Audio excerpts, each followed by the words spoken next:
Sepekan berlalu kasus pembunuhan yang dilakukan tersangka YH terhadap korban AGT, polisi kini masih lakukan pendalaman terhadap saksi untuk melengkapi berkas. Pemeriksaan saksi dan pengumpulan alat bukti ini dilakukan penyidik Polreskrim Polresta Manokwari. Ada 5 saksi yang diperiksa dalam perkara ini. Barang bukti tambahan juga sudah dikumpulkan serta beberapa alat bukti tambahan yang diduga digunakan tersangka untuk mengubur korban.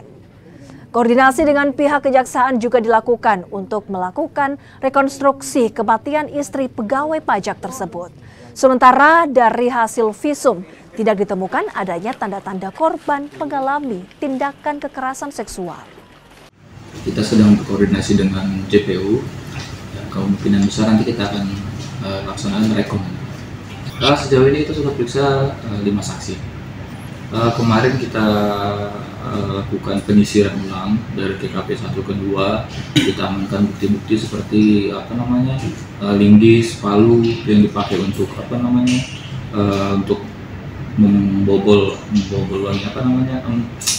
untuk membuat lubang di safety tank. Kan dia gunakan alat itu. Jadi kita lakukan penyitaan, kita buatkan sebagai barang bukti.